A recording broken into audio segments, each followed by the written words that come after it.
Hi everyone, I'm Serena. First question, why do you think most people don't share their mental health issues or mental illness? So we'll start with Mark. For everyone who doesn't know, I'm a counsellor and psychotherapist. So from my experience of working with people from our community, the reason as to why they don't share their mental health or mental health issues is due to fear of embarrassment, fear of being judged, fear of shame. This is also a new territory for us, as in like being able to put words to these emotions, like being able to identify what anxiety is, what depression is, what mental illness is, like the bipolar, schizophrenia, things of that nature,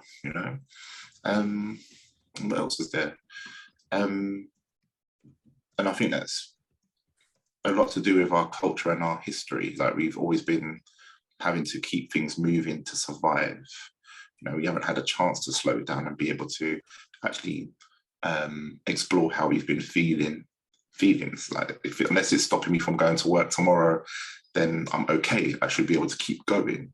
However, through data that's like shared through Samaritans and mental health organizations, we can see that depression, anxiety, and mental illnesses are a serious concern for people of our community. Coming from an African, I was born in Central Africa, but I grew up in the UK, and my dad had a kind of tropical food business. So I've been very much connected to the community, as in African West Indian community. And from what I've observed, it's definitely, you would be ashamed if you would feel like you needed to be ashamed to kind of come out and say that you're struggling mentally. And something like witchcraft is something that you hear about quite often in films, how it's depicted. Again, it's something you wouldn't be open about because it's seen as like a taboo. So I think when you add that to I've forgotten, Mark mentioned the pressure of kind of hustling in London, being just coming here for better pastures, wanting to better your life.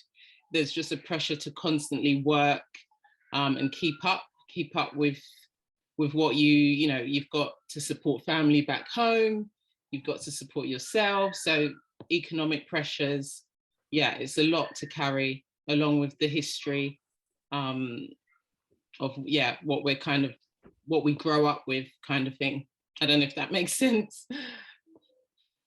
That makes absolute sense. You're talking about culturally. Culturally, yeah, what happens. And Prue? So hi, my name is Prue, and I have suffered with anxiety for most of my life, starting from about the age of maybe 14. I remember in my mid-teens.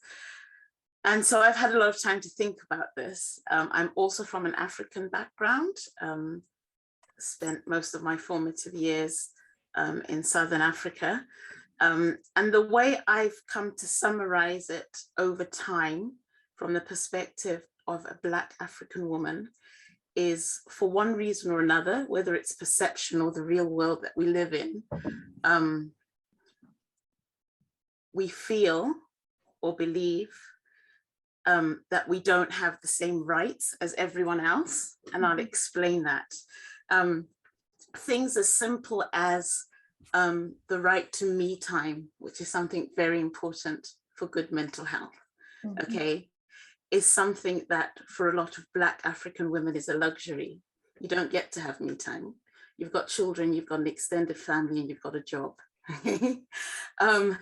Things like, even the right to be ill. Mark touched on it. Again, you don't get to be ill, and if you're coming from a culture where, you don't have benefits and you don't have this, that, and the other, it's just not a right that you're entitled to, okay? You don't have the right to complain, okay? For one reason or another, you don't have the right to complain, and it could be because you're not the main breadwinner in the house, and therefore you take whatever is given to you, and therefore it's a self-fulfilling cycle. It could be you don't have the right to complain because of your belief or misplaced belief in what Christianity means. As a Christian who God is looking after, you shouldn't be complaining, okay? Or you don't have the right to complain because someone in Africa, whether personally or whatever, has a harder life than you, okay? So that very fact that, perceived or otherwise, we don't have all of these rights means that things that should just be sometimes blips in health, because at the end of the day, it's just, as someone said before, we all have mental health, and just like our physical health, sometimes it's good, sometimes it's bad, but when it is bad, we just don't have the right to acknowledge it, and therefore it gets worse. So Cassandra says we carry a great deal of shame as Black people, stigma, shame, embarrassment. Don't tell people at your place of work, business, keep it moving, don't wash your dirty linen in public. Yeah.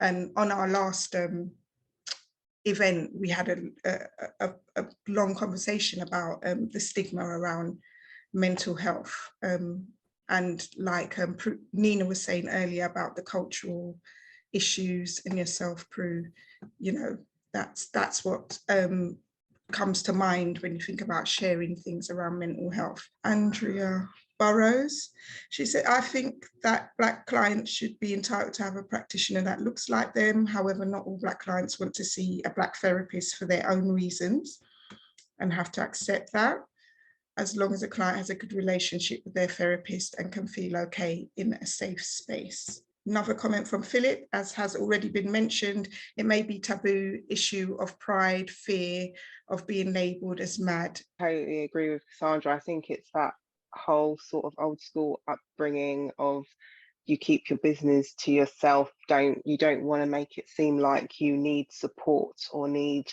help from outside. And it's ingrained in us, I think. And it's true, you feel like you can't even be sick, like we've seen our mothers as we grow up. I don't even remember a time that my mum was really sick or was in bed, because you're just told to get on with it, aren't you? Because there's people much worse off than you. But I think the rhetoric has to change moving forward, because mental health is really key. In the job I do, so I work in the NHS, I'm a clinician and I'm an operational manager now, and I can just see, even from the pandemic and things like that, how many mental health patients we have come through the door every day.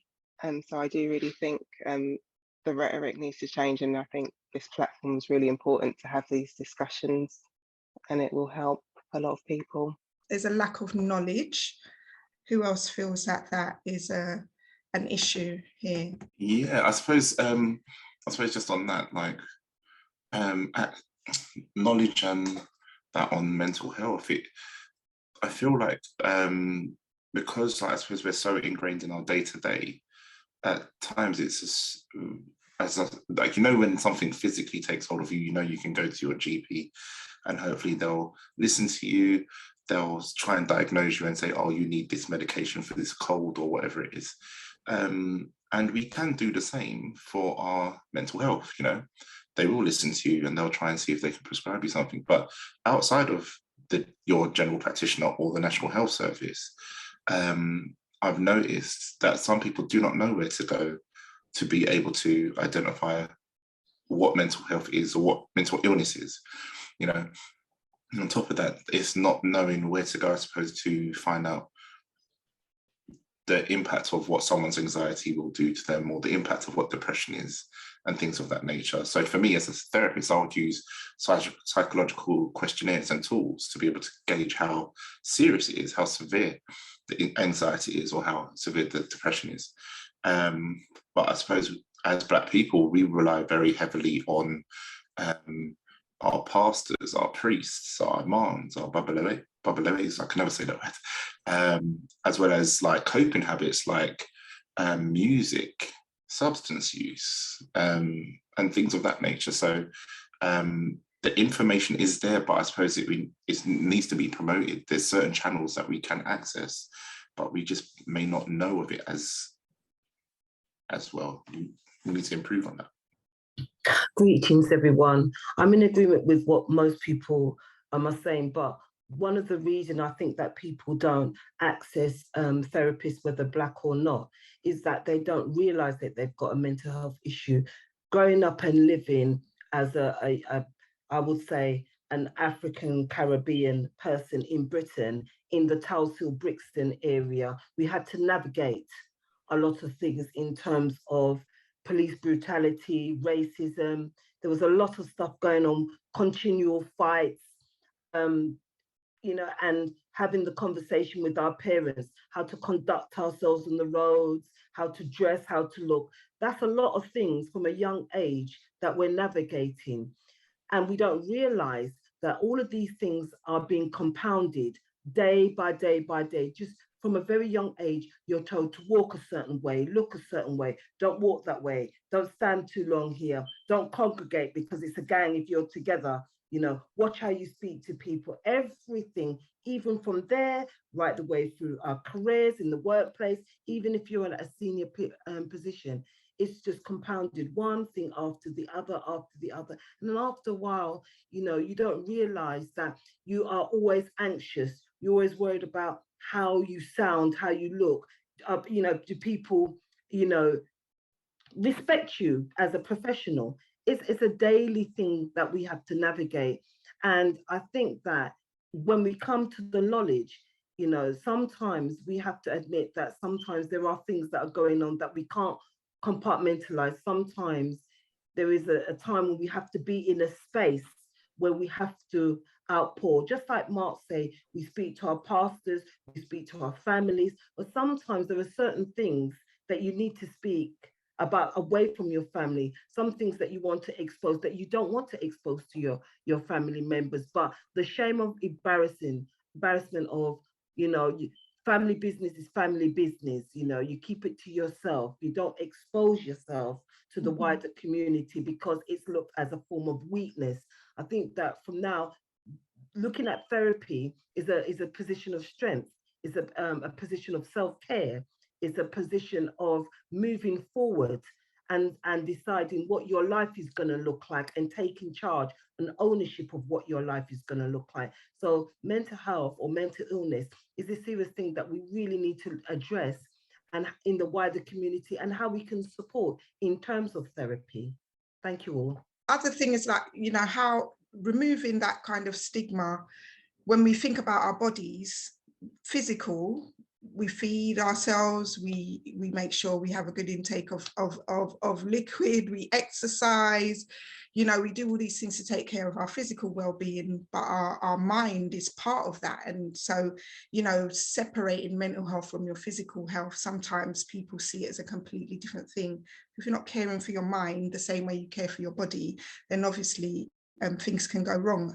Cassandra made another comment, and that was around the fact that Black people are more likely to be compulsory detained under the Mental Health Act, so less likely to be referred to talking therapies. But sometimes that maybe that whole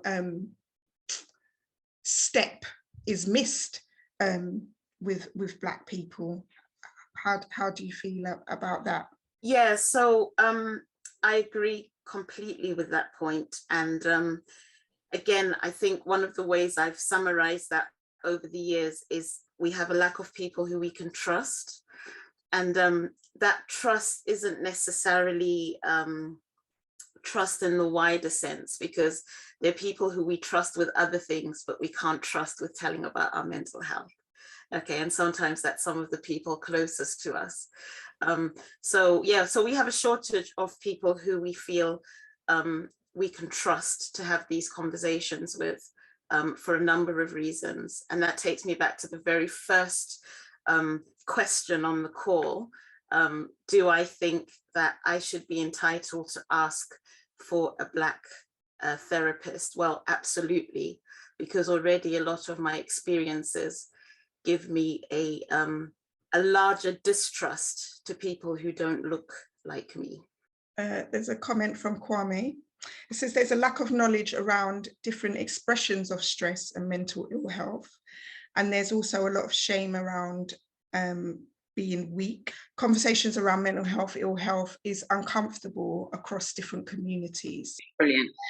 Good evening, everyone. Good evening.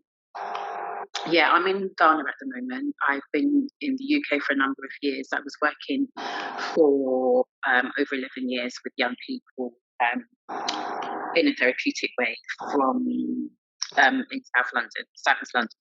And I studied in Switch's Cottage, my psychotherapy training. So I have experience of studying in the field and offering therapeutic interventions across the board. And now I'm in Ghana, Africa. I came here to actually work with people in a therapeutic way as well, but that hasn't been able to happen because, again, it's the lack of knowledge. And I think that some of the things that happen in Africa mirror some of the things that happen in the West. So my experience in terms of the first question about requiring a Black therapist for yourself or for our clients to have the knowledge and the choice about choosing. Basically, when we talk to anybody, just everyday conversation, we want to be understood. And one thing that I found when I was training in a predominantly white institution was that even I, as an individual, was not understood in that institution. And that institution was training therapists to work with people from different backgrounds. And if I, as the trainee, wasn't understood, it really concerned me about how my clients would feel working with somebody that was not able to understand them and their struggles and their journey. It's not across the board. My own therapist, I've kept my therapist since I've been here in Ghana, and she's actually been to, she's white, I would say white middle class, but she's actually been to Ghana. So she has a little feel of certain things that I will speak to her about. So it's not across the board. I mean, I generally encourage my clients to make sure that you're comfortable with whoever you are working with, your therapist, and you can choose to change. And then the other thing is about today. It was quite interesting. I went to I had a stomachache, so I went to get a painkiller, and in the pharmacy whilst here, I saw the medication risperidone. So that created a conversation about who they would actually give that medication to. And so I'm actually in the process of trying to find an opening to what kind of work and what I can offer in terms of information to people here in Africa. And we're doing some work in the summer across the board. Like I'm working with an institution in the UK that's working alongside people in Africa. So I think this conversation and this platform, for me, I don't look excited because I'm not well, but I'm more than excited. And I really thank you for your efforts for putting it together. Thank you. We face quite a lot of challenges socially, you know, like we face police brutality. So in institutions that are there to kind of protect us are there discriminating against us. So like, again, when you go to like the National Health Service, there's discrimination ingrained in there, institutional racism. So it kind of, I suppose it was to contribute that people of colour won't necessarily want to go to an institution for support that they know discriminates against them, you know? And I suppose off the back of what the previous lady was saying about providing therapy to someone who looks different to her, I suppose is quite the norm for us Black people. We always assume that we're going to be supported by someone who's white, you know? But then in that, sometimes they miss some of our cultural differences. Like they may not see, you know how we're read sometimes misinterpreted. Like we might see our passion can sometimes come across as anger or just misconstrued, you know. And the reason why a therapist of colour is necessary is because we'll be able to identify with that. We don't necessarily have to say, oh yeah, I know what you're going through, and be dismissive. And we can still keep it about the client or the person accessing support, but we'll just be able to read them that bit better. And I think that's what's missing from a lot of health providers that are mainstream. I work as a therapist, and I've worked right across the board, from kind of primary, secondary, further education, higher education, and even in private practice. And everything that everyone's kind of saying here is perfectly on point. Like the lady who came, is it Akua? Mm-hmm. Is she still there behind the scene? Yes, she's there. She said that she's now working in Ghana, and the fact that I had a white male therapist, and I have to say that wasn't my intention, but I just felt I was led to kind of work with him. But over the 4 years that I was in therapy whilst I was doing my own training, he saw me and met me as much as he could, and understood my background and everything about me, and I accepted, and I actually grew from that. And I think what we are needing to also understand is that, because I went through my own therapy, having been born here, parents had their own issues when they came, and I have to say quite damaged emotionally, but that's not their fault. It's their issues that they came from when they came from Jamaica. But the knock-on effect of that, of myself going through therapy, is recognizing that I then had the skills to support my children to deal with their own mental health, so that my intention was to make sure that they got more emotional support than I did. And it's remembering that when people do choose to go into therapy, that it's not just about the individual, it's about the knock-on effect and the generation kind of clearing and making sense of that generational trauma. And the other thing I wanted to add, without taking up too much time, is that I actually have found in the community where I am in Sheffield, that I actually find group work works quite well. Those who are a willing participant to work as part of a group, talking and sharing their own experiences, gives them the opportunity to understand that they're not on their own. So by talking and sharing as a small group, they then become peer support for each other. So they're not just kind of left, come into a session and then that's it. They kind of continue to have the support and then become good friends, and then they're supporting each other. Just wanted to add that. Thank you very much for the time. Yeah. So some of the comments, Nina said, I was told due to being Black, I have to work harder to achieve.